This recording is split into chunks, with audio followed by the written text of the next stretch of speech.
तो वीडियो शुरू करने से पहले मैं आप लोगों को एक बात क्लियर कर दूँ, मेरी इस वीडियो के अंदर किसी भी तरह की कोई भी टिप रिकमेंडेशन नहीं होगी, हम प्योर चार्ट के ऊपर एनालिसिस करेंगे। ठीक है? तो चलते हैं वीडियो की तरफ और हम लोग बात करेंगे कि हम पिछले हफ्तों के अंदर क्या बात करके गए थे और अब आने वाले दिनों के अंदर क्या होने की संभावना हम लोगों को चार्ट के ऊपर दिख रही है। और काफ़ी टाइम हो गया वीडियो बनाए हुए, मेरे ख्याल से 1 महीने से ऊपर हो गया क्योंकि पहले मार्केट भी खड़ी हुई थी। कोई एक तरफ की मूवमेंट कोई बन पा नहीं रही थी, नीचे गिरता था तो लगता था कि मोमेंटम इस बार पकड़ लेगा। उसके बाद दोबारा रिकवरी करके चल जाती थी मार्केट, तो फिर वही है कि ऊपर नीचे साइडवेज जो आप लोगों को सामने चार्ट में दिख रहा है, वो पिछले 3 महीने चल रहा था मामला। एक बार पुराना देखते हैं, ठीक है? फिर उसके बाद आगे कंटिन्यू करेंगे। बाकी आगे चलने से पहले धनतेरस था शायद, अभी तो रात के 2:30 बज रहे हैं, तो छोटी दिवाली भी शुरू हो गई है, तो मेरी तरफ से एक बार सबको हैप्पी दिवाली। ठीक है? और अब एक बार देख लेते हैं हम लोग पिछले टाइम में क्या बात करते आ रहे हैं। पिछले साल 2024 अगस्त के अंदर हम लोगों ने बात करी थी कि जो हमारी मार्केटें हैं निफ्टी लेवल के ऊपर बहुत ज़्यादा ओवरबॉट हो गई हैं और एग्जैक्ट 1 साल पहले अक्टूबर के अंदर वो जो ओवरबॉट था वो कहीं न कहीं ओवरसोल्ड की तरफ चलना उसने शुरू कर दिया। जो आरएसआई हम लोग देखा करते थे वो आज भी देखेंगे। उस वक़्त भी 80-82 की निफ्टी लेवल के ऊपर हो गई थी और उस वक़्त मैंने एक तरह से अलर्ट दे दिया था कि हम लोग एक बार जो है ब्रॉडर करेक्शन के अंदर घुसने वाले हैं। वो करेक्शन कैसे होगी, प्राइस कितना होगा, टाइम कितना होगा, वो हम लोग सब देखेंगे। लेकिन हम लोगों की उस वक़्त बात जो क्लियर हो गई थी कि एक बड़ी वाली time wise, price wise correction के अंदर हम लोग जा रहे हैं। टाइम वाइज़ वो हालाँकि ज़्यादा होगी और टाइम उस वक़्त भी मैंने आप लोगों को बोला था कि 1.5 साल ये मिनिमम चलने वाली है। अब अगर ये जो हम लोगों ने अब देखेंगे कि आगे कैसे-कैसे ये एक्सटेंड हुई है, क्या हुआ है, क्या डेवलपमेंट आई है। उसके बाद हम लोगों ने देखा कि अप्रैल के अंदर टैरिफ वाली वॉर के ऊपर एक 22,000 पे लो लगा। वो लो लगने के बाद मार्केटें ओवरसोल्ड हो गई थी। याद है हम लोगों ने बात की थी कोविड के बाद अब जाके इतनी ओवरसोल्ड हुई थी मार्केटें आरएसआई लेवल के ऊपर। पहले ओवरबॉट थी 6 महीने में एक बार ओवरसोल्ड हो गई, तो वहाँ से एक बाउंस बनता था।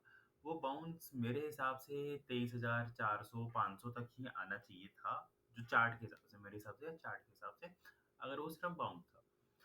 इसने अपने आप को और दोबारा ऊपर की तरफ खींचना शुरू किया और वो जो बाउंस है, वो बाउंस और ऊपर चलता चला गया, चलता चला गया। जून-जुलाई के अंदर मैंने आप लोगों को बोला था कि अपनी पूरी साइकोलॉजी वगैरह सब देख के कि मार्केटों को अब इन लेवलों के ऊपर नहीं जाना चाहिए 25,500-600 का, और उसके बाद से हम लोगों ने देखा था मार्केटों ने नीचे गिरना शुरू कर भी दिया था। जुलाई के महीने के अंदर बिना किसी खबर के ऊपर घसीटना शुरू कर दिया था और छोटे वाले इंडेक्स के अंदर स्पीड भी अच्छी थी। उसके बाद लेकिन वही वाली बात है कि पिछले हम 2 महीने से देख रहे हैं कि नीचे की तरफ जो है कोई मोमेंटम नहीं बन रहा था। जब भी नीचे की तरफ जाता था वहाँ से बाइंग आ जाती थी, नीचे आता था बाइंग आ जाती थी। लेकिन जब ये नीचे गया तो ये 200 डीएमए के आसपास का ही एरिया था जो हमने अगस्त में भी बात करी थी। एक बार 24,000 नीचे अगर एक बार मार देता है स्पीड से तो हम फिर भी बोलेंगे कि हाँ, इसने जो अपना नीचे खेल शुरू कर दी, और जो इसकी स्पीड वाली दिक्कत है वो कहीं न कहीं कंपेंसेट हो जाएगी। इसने सर वो वाले एरिया फिर दोबारा छोड़ दिए, मतलब 24,400 से ही हर बारी घुमा दिया करता था। ये 3 बारी 24,400 पे आया, लेकिन उसको काट नहीं पाया तरीके से। उसके बाद हम लोगों ने देखा ये पिछले महीने के अंदर एक बार हम लोगों ने ऊपर की चाल पकड़ी थी। फिर बीच में लगी जीएसटी न्यूज़, अगस्त के अंदर जीएसटी न्यूज़ लगी, उसके अंदर हम ऊपर चले गए। उसके बाद सर हम लोगों ने देखा दोबारा उतार दिया इसने। फिर ये ऊपर चलना शुरू हुआ, उसके बाद दोबारा इसने नीचे की तरफ उतार दिया। अब जब पिछली बार नीचे की तरफ उतरा था और तब मैंने भी शायद वीडियो वगैरह बनाई थी, तब मेरे को भी लगा था हाँ ठीक है, जैसे ट्रैप करके आया है तो हो सकता है वो शुरू करते। पिछली बार स्पीड भी अच्छी थी, लेकिन वही है, दोबारा उसने वाले एरिया संभाल ली, 24,400-500 एरिया।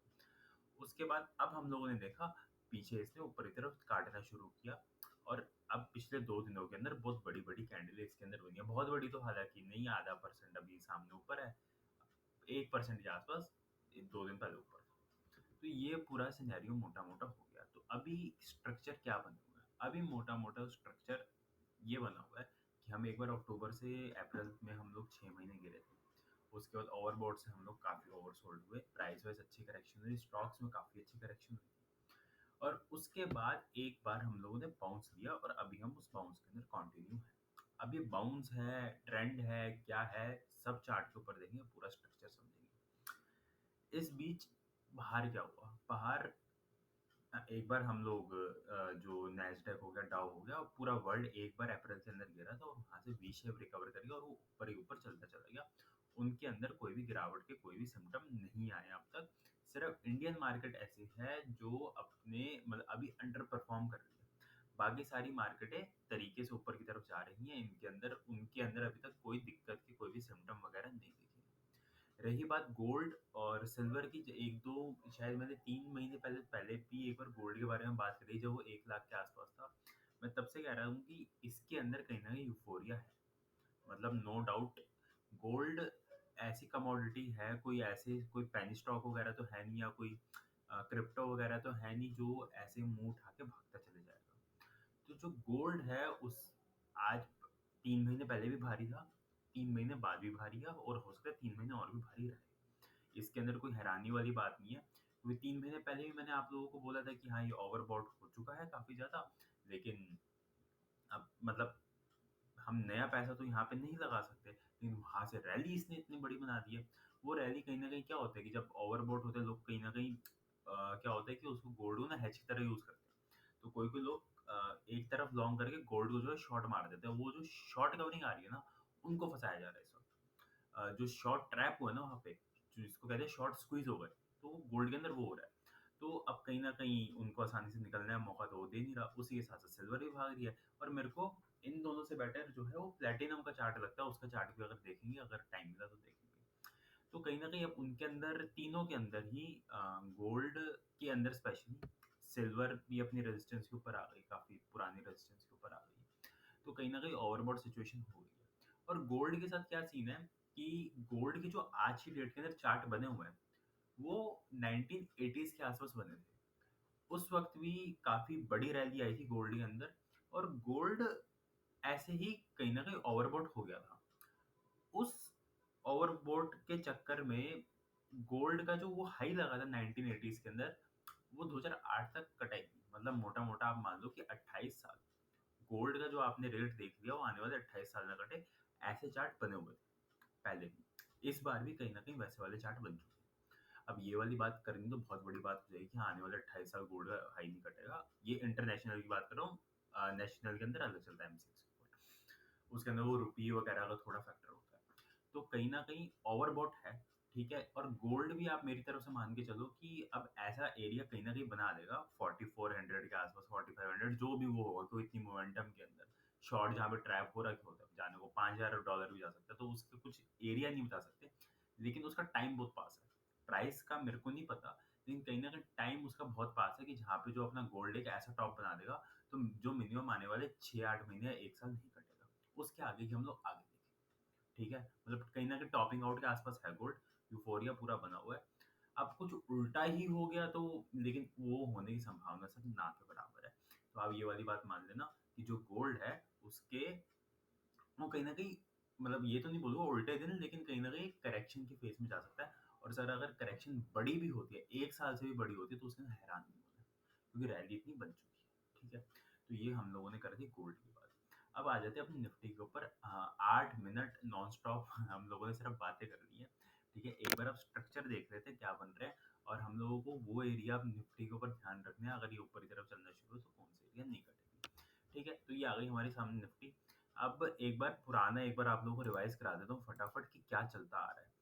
ये निफ्टी, इसके अंदर ना काफ़ी सारी लाइन लगी हुई है, तो हम एक बार सेंसेक्स का चार्ट खोल लेते हैं। वो थोड़ा साफ-सुथरा चार्ट होगा। हाँ, ये साफ-सुथरा चार्ट है। हम लोग क्या बात करते हुए आ रहे हैं कि ये जो है, ये इधर से एक रैली बनी थी हमारी 2020 के बाद। ये एक ट्रेंड लाइन हमारी लगी हुई है। ये ट्रेंड लाइन, ये देखो, ये इस लो से लगी है ट्रेंड लाइन। ये जो कोविड का लो लगा हुआ है ना, यहाँ से ट्रेंड लाइन लगी हुई है। इस ट्रेंड लाइन ये हमें क्या बता रही है, ये इधर से एक रैली आई थी और ये एक करेक्शन आई थी। अगर हम मान के चले ये वाली करेक्शन जो है यहाँ पे खत्म हो गई है, तो ये वाली ट्रेंड लाइन नहीं कटनी चाहिए। ये इधर कट गई, हमने उठा के लगा दी फिर यहाँ पे, इसने दोबारा काट दिया, फिर लगाई यहाँ पे, फिर इसने दोबारा काट दिया, फिर ये इलेक्शन के लो पे लगाई मैंने, इसने दोबारा काट दिया। फिर हम लोगों ने ये एक पॉइंट, इस जोन पे तो हम लोग मान गए थे कि यहाँ पे एक हमें पॉइंट मिलना है जो आने वाले 5 से 7 साल नहीं कटेगा। लेकिन उसके बाद एक अप्रैल में हम लोगों को पॉइंट मिला, लेकिन इस पॉइंट के अंदर उतनी जान नहीं दिख रही है, और पॉइंट के बाद वही रैली के अंदर भी उतनी जान नहीं दिख रही है कि मैं आप लोगों को ये बोल सकूँ कि ये वाली ट्रेंड लाइन जो है वो नहीं कटेगी। इस बार ये काफ़ी पास आ गया था, छोड़ के चला गया था, लेकिन कहीं न कहीं इसको मैं वो पॉइंट नहीं मान रहा जो नहीं कटेगा। मतलब अभी भी ये वाली ट्रेंड लाइन कटने की संभावना 80 से 85% है। ठीक है? अब अब ये हो गया हमारा पूरा स्ट्रक्चर। अब हम लोगों को क्या पता चल रहा है कि अभी भी ये जो करेक्शन यहाँ से शुरू हुई थी, ये कहीं न कहीं खत्म नहीं हुई है। उसके मैं आप लोगों को रीज़न्स मैं वो बता दूँगा। अब क्या पता चला, ये देखो, ये इधर से एक हमारी वेव नीचे की तरफ उतरी थी, उसके बाद ये इसने बाउंस किया। अब बाउंस के अंदर आप लोगों को साफ इसके अंदर कहीं न कहीं पे भी इम्पल्स के साइन नहीं दिखेंगे। मतलब अगर थोड़ी बहुत अगर इलियट या नियो वेव मेरी बातों से अगर पता होगी, तो इसके अंदर कहीं न कहीं कहीं पे भी आपको 5 वेव नहीं दिखेंगी। ये पूरा का पूरा जो इधर से ऊपर की तरफ चलना शुरू हुआ है अपर से, पूरा करेक्टिव है। करेक्टिव इन द सेंस, अब निफ्टी के चार्ट पे आ जाते हैं। ट्रेंड लाइन अगर समझ आ गई है, वीकली चार्ट में लगा देता हूँ। आप लोगों के सामने आप लोगों को दिखेगा यहाँ पे कि कितने हफ्तों में नीचे आया था। ये मैं स्केल से लगा के दिखा देता हूँ, बार्स पे ध्यान देना। ये कितनी कैंडल में नीचे आया? 28 कैंडलों के अंदर। और अब ऊपर जाने में इसने लगा दिया 27 कैंडल। ठीक है, एक कैंडल मतलब अगले हफ्ते ऑल टाइम है।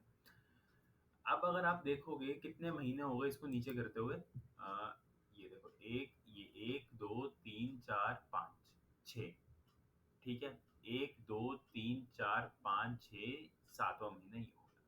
तो नीचे गिरने में अगर इसको ने 6 महीने लगा दिए, ऊपर जाने के अंदर इसको 7वां महीना होगा, अगर इसने ये वाला हाई नहीं काटा, तो कहीं ना कहीं साफ पता चल रहा है कि इसके अंदर जान नहीं है।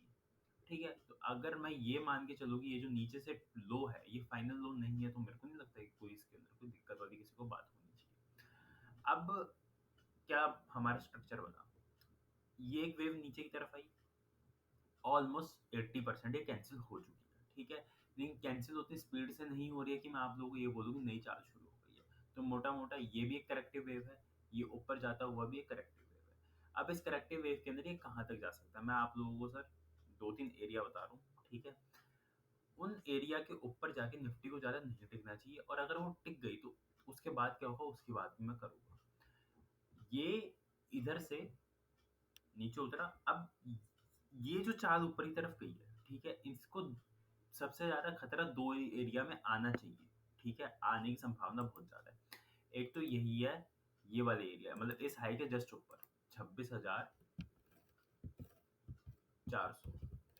अब हाई के पास हम लोग जा सकते हैं, हाई को हल्के मार्जिन से काट भी सकते हैं, हाई के ऊपर जाके थोड़ा बहुत टाइम पास भी कर सकते हैं। वो नॉर्मल केस हो, वो नॉर्मल केस है, उसके अंदर कोई दिक्कत वाली बात नहीं है। एक सर हम लोगों ने पहले एक लाइन लगा रखी थी 27,000 की, उसको मैं थोड़ा सा एक्सटेंड कर रहा हूँ 27,500, 27,500 से 28,000। ये अभी हम खड़े हो 25,700। ये इधर से यहाँ से 1300 पॉइंट की रैली बन जाए, कोई दिक्कत वाली बात नहीं है, कुछ पैटर्न के अंदर नहीं बदलेगा। इसका निफ्टी का पहला अटकने का एरिया आएगा, अटकने का भी नहीं, पलटने का एरिया आएगा, वो आएगा 26,400-500 के आसपास, मतलब हाई के जस्ट ऊपर। ठीक है, वहां से, और पलटने का इन द सेंस जितनी स्पीड से ऊपर की तरफ ये अभी जा रहा है ना, स्पीड तो इसके अंदर वैसे कुछ है नहीं, डबल स्पीड से नीचे मारेगा सर। और हो सकता है हम दोबारा 22,000 भी आ जाए। ठीक है, पूरे होशो हवास में मैं कह रहा हूँ, ऐसा मत सोचना कि रात के 3 बज रहे तो नींद में बोल रहा हुआ, ऐसा कुछ भी नहीं है। पहला एरिया इसका आ रहा है वो 26,400 के आसपास। दूसरा एरिया इसका आएगा फिर 27,000 के ऊपर है, वो 27,500 होगा, 28,000 होगा, वो देखना पड़ेगा। लेकिन मोटा मोटा आप ये मान लो कि हम यहाँ से भागते चले जाएंगे, हम यहाँ से 30,000 हो जाएंगे, 35,000 हो जाएंगे, 40,000 हो जाएंगे, 50,000 हो जाएंगे, होंगे। लेकिन इस चाल के अंदर नहीं होंगे, एक बार हम लोग घुमा के जरूर मारेंगे। ठीक है, वो आज मारते हैं, 6 महीने बाद मारते हैं, 8 महीने बाद मारते हैं, वो मेरे को नहीं पता। मोटा मोटा आप एरिया मान के चलो जहाँ पे फंसने की इसकी संभावना है, पहली बात। अब मैं ऐसा क्यों बोल रहा हूँ, मैं क्यों बियरिश हो रहा हूँ, अगर चार्ट ऊपर की तरफ जा रहा है, रोज मार्केट ऊपर की कैंडल बना रही है, तो क्यों ना पार्टिसिपेट करें सर। पार्टिसिपेट करना, स्टॉप लॉस लगा के सर जो मर्जी करो, लेकिन हमें ब्रॉडर पिक्चर देखनी होती है कि ये असली ऊपर जा रही है, नकली ऊपर जा रहा है। कोई चीज ऊपर जा रही है इंपॉर्टेंट नहीं होती, मैं हमेशा कहता हूँ, उसका नीचे ना आना इंपॉर्टेंट होता है। ठीक है, तो ये जो ऊपर जा रही है ना सर, ये नीचे आने के लिए ऊपर जा रही है, ये वाली बात आप याद रखना। ये फंसाया जा रहा है जो आज के डेट के अंदर साइड लाइन में बैठा हुआ है, क्योंकि पिछले 3-4 महीने के चक्कर में, और पिछले अगर 1 साल का रिकॉर्ड देखो, कुछ पैसे तो किसी का बने नहीं है म्यूचुअल फंड वगैरह के अंदर। तो उनको ना कहीं अब दिखाया जा रहा है कि हाँ देखो, यहाँ से भागना मत, यहाँ के छोड़ के मत जाना यहाँ पे, क्योंकि यहाँ हम लोगों ने ऊपर चलना शुरू कर दिया। क्योंकि क्या होता है, लोग समझदार हो जाते हैं, वो कहते हैं पिछले 1 साल का कुछ रिटर्न तो बना नहीं, चांदी वो चांदी और अपना सोना 80% 60% भाग गए, उससे ज़्यादा सेफ हेवन कौन सा है, इससे बढ़िया यहाँ से निकाल के वहाँ चले जाते लोग। यहाँ से निकले ना, यहाँ से पैसा जो है निकले ना, रिटेल इन्वेस्टर होगा। और जो बाहर बैठा हुआ बंदा कह रहा है कि, या अंदर भी बैठा हुआ बंदा कह रहा है कि मार्केट कहीं नहीं जा रही है, उसको दिखाया जाए कि नहीं भाई, मैं जा रही हूँ ऊपर। अभी मैं अप ट्रेंड में हूँ, हमारी करेक्शन खत्म हो गई, अब यहाँ से ऊपर की तरफ हम लोग जा रहे हैं, ठीक है, उसको दिखाया जा रहा है, उस चक्कर में ऊपर जा रही है और कुछ नहीं, ठीक है। तो ये हो गया, हम मैंने आप लोगों को 2 एरिया बता दिए इस चाल के लिए। हाँ, अब ये बात याद रखना कि ऐसी वाली बात नहीं है कि ये यहाँ तक भी जाएगा। हो सकता है हम 26,300 से पलट जाएँ। करेक्टिव वेव है, कुछ नहीं पता, लेकिन ये दोनों एरिया सबसे ज़्यादा खतरे के होंगे, ये अगर 26,500, 400, 500 और जो 27,400, 500, यहाँ पे आके सर हमारे पलटने की संभावना 80 से 85% है। अब यहाँ तक जाएँगे नहीं जाएँगे वो नहीं पता, लेकिन अगर यहाँ चले गए, बिल्कुल सावधान रहना, ठीक है? पुट लेके भी काम कर सकते, सब करेंगे, वो टाइम टू टाइम देखेंगे, पहले एक बार प्राइस मान लो, पहले उसको जाने दो, उसके बाद हम बाद में करेंगे, ठीक है? रही बात बैंक निफ्टी की, सिर्फ ये चला रहा है। अब एक और मैं आप लोगों को चीज़ दिखाता हूँ, अगर आप लोगों ने नोटिस करी होगी, मैंने ट्वीट भी किया था, ये ऊपर जा रहा है, ध्यान से देखना, ये कौन-सा हाई है निफ्टी का? 26 जून, जो अभी पीछे इसने बनाया था, जब हम घसीटते हुए नीचे आए थे। बैंक निफ्टी का देखो, बैंक निफ्टी का भी मोटा-मोटा ये वही वाला हाई है, 24 जून, 25 जून, 26 जून, ठीक है? ये बैंक निफ्टी इसके बिल्कुल बराबर आ गई है, निफ्टी इसके ऊपर चली गई है। अब मैं आप लोगों को दिखाता हूँ, ये देखो सर, स्मॉल कैप, ये इसका 26 जून वाला हाई है, ये 26 जून, 25, 26 जून, ये देखो, ये जोन है और ये इसके नीचे काम कर रहा है और निफ्टी कहीं ना कहीं यहाँ काम कर रहा है। फर्क देख लो। अब दो बातें हैं, या तो ये कैचअप करेगा ऊपर, इधर ये अगर इधर से ऊपर भी चले जाते हैं तो कोई ऐसी वाली बात नहीं कि हाँ भागना शुरू कर देंगे, लेकिन कहीं ना कहीं ये अपनी अंडर परफॉर्मेंस दिखा रहे हैं। कोई भी अच्छी मार्केट की यही पहचान होती है कि वो पहले चले, अगर उसके अंदर स्मॉल कैप वगैरह है वो पहले चले, लेकिन यहाँ पे सर कुछ खेला ही उल्टा हो रहा है, ठीक है। हम लोग यहाँ पे वो कोशिश करते हैं, मैं वहाँ वो कोशिश करता हूँ दिखाने की जो नॉर्मली चार्ट में ना दिख रहा हो, ठीक है। नहीं तो नॉर्मल 4 लकीरें लगा के सर चार्ट बच्चा भी देख लेगा, लेकिन वो काम तो क्या ही करना फिर, ठीक है। ये जूनियर वगैरह का चार्ट मैं हमेशा से बता रहा हूँ, ये तो ऊपर बाउंस साफ दिख रहा है, बच्चा देख के बता देगा जिसने 2 दिन पहले चार्ट पढ़ने सीखे होंगे। ये कोई किसी भी तरह की कोई चाल नहीं है, चाल किसे कहते हैं वो मैं अब दिखाता हूँ। एक और पहले मैं दिखा देता हूँ, ये विक्स, विक्स भी नीचे, अब ये देखो, अब मार्केट ऊपर जा रही है, विक्स ऊपर जा रहा है, ये देखो अलग ही चीजें हो रही है। पहले मार्केट नीचे भी थी तब ये ऊपर नहीं जाता था, अब गई है ना मार्केट अभी 2 दिन से ऊपर, ये विक्स कैंडल बना दी 7% ऊपर, तो क्यों था भाई ऊपर, अगर मार्केट ऊपर उल्टा ही चल रहा है सर, कुछ भी उल्टा चल रहा है। और मैं आप लोगों को दिखाता हूँ चाल किसे कहते हैं, चाल होती है ये। अब इस जोन के अंदर यहाँ मुझे लगा था कि हाँ हो सकता है रुक जाए, उसकी ट्रायंगल बना के दोबारा ऊपर काट दे, लेकिन अब कहीं ना कहीं अगर मैं आप लोगों को दिखाऊं, गोल्ड की जो मंथली पे RSI है वो है सर 92, लास्ट ये हुई थी 1980 के अंदर, और उसके बाद ये वाला जो हाई कटा था वो कटा था सर 2008 के अंदर। अब दोबारा जो गोल्ड की RSI हो गई है वो हो गई है 92 की, ये नॉर्मल गोल्ड है डॉलर के टर्म्स में। तो अब कहीं ना कहीं ऐसी संभावना गोल्ड की बन रही है कि गोल्ड कहीं ना कहीं एक बार अपनी आपको जो है करेक्शन के अंदर घुसा दे, लंबी टाइम वेस्ट करेक्शन तो मिनिमम हुई। अब वो टाइम वेस्ट करेक्शन मेरे हिसाब से 1 साल के आसपास होगी, ठीक है। प्राइस के अंदर भी हो सकती है, क्योंकि सर जिस हिसाब से इसे चाल बना दी है और जिस हिसाब से चार्ट ओवरबॉट मेरे सामने हो रखे हैं, अगर ये गोल्ड आने वाले 6-8 महीने या 1 साल, 1.5 साल, 2 साल भी अपना हाई जो भी बना दे, अब हाई का प्राइस मेरे को नहीं पता, जो भी हाई इधर से बनता है वो ना काटे तो सर मेरे को हैरानी नहीं होगी। और ये मैं दिवाली पे बात कह रहा हूँ, बाकी अगली दिवाली पे देखेंगे क्या होगा। ये वीडियो कट डाल के मैं ये ट्वीट पे डाल दूंगा, ट्विटर पे डाल दूंगा, ट्वीट कर दूंगा इसको, बाकी देखते हैं। लेकिन रैली जिस हिसाब से बन गई ना सर गोल्ड की, और जिस हिसाब से हर टाइम फ्रेम पे ओवरबॉट है, एक बार तो सर इसको हल्का होना पड़ेगा। गोल्ड जैसी कमोडिटी ऐसे नहीं भाग सकती, सीधी बात है। रही बात सिल्वर की, सिल्वर भी अपने हाई के आसपास आ गई, और ये वाले हाई इसके अगर मैं मंथली चार्ट लगाऊं तो एक बार ये हाई था 1980 के अंदर, जो अभी हमने गोल्ड का देखा था 2011 के अंदर, और अभी दोबारा, तो ये इसका भी फंसने की जोन तो है। इस बार कह रहे फंडामेंटल तेजी तो काट देगा, लेकिन कहीं ना कहीं सर एक बार फंस के काटेगा, ठीक है। बाकी कॉपर वगैरह के अंदर इतनी चार नहीं है, बाकी अब हमने काफी बातें कर ली हैं, ठीक है। 2 लेवल याद रखना निफ्टी के, बाकी अब सिर्फ 20 सेकंड बचे हैं, तो एक बार फिर से मेरी तरफ से आप सबको हैप्पी दिवाली। कोई गाड़ी नहीं भाग रही, ठीक है, बस देखते रहो। ये जो चाल इधर से नीचे शुरू हुई है अभी से और अप्रैल से, सर हो सकता है 70 से 80% चाल कैंसिल होगी, संभावना है इसकी 90% से भी ज़्यादा है, ठीक है। तो कोई चीज़ भाग नहीं रही है, बस अपने स्टॉप लॉस रखो और देखते रहो किस तरह का खेला बैठेगा, ठीक है। बियर अभी मरनी है।